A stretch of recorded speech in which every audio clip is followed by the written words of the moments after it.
I don't think it's on. Okay. It is. I'm Jeff Johnson. I'm grateful to be here from Tulsa, Oklahoma. I have two questions.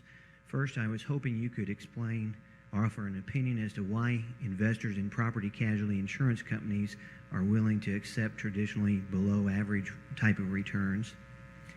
Second question relates to an answer you gave me yesterday, that being that intuition or gut feeling has nothing to do in making investment decisions.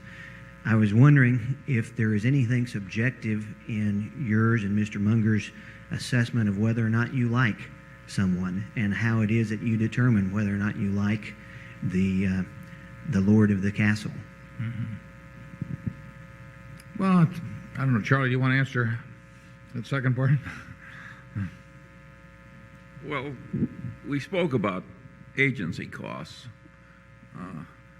and there are two different kinds of agency costs. One, the guy favors himself at the expense of the shareholders, and the other is he does foolish things where he's not trying to favor himself, he just is foolish by nature.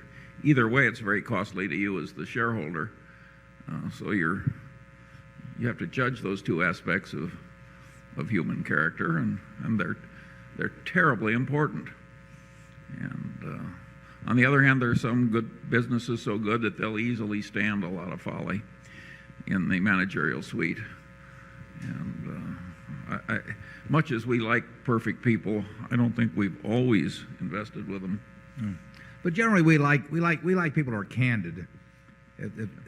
We can usually tell when somebody's dancing around something, or when the reports are essentially a little dishonest or biased or something. And it's just a lot easier to operate with people that are candid, and we like people that are smart. You know, that I don't mean geniuses, but and we like people who are focused on the business.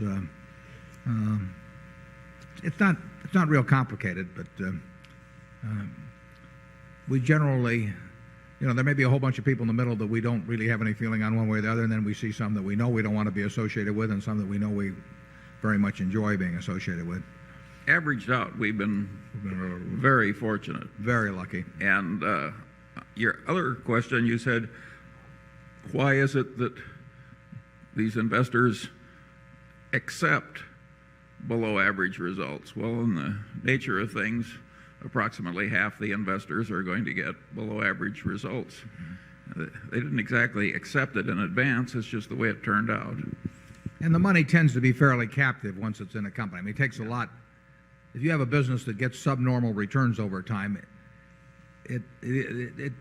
there's a big threshold in terms of either a takeover or proxy fight or something like that to unleash the capital. So money that's tied up in an unprofitable business or a sub-profitable business is likely to stay tied up for a good period of time. Eventually something will probably correct it, but capitalism does not operate so efficiently as to move capital around promptly when it's misallocated.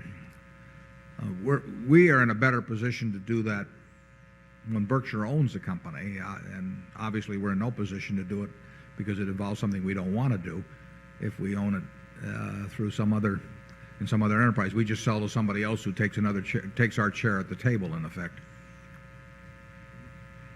Zone 3.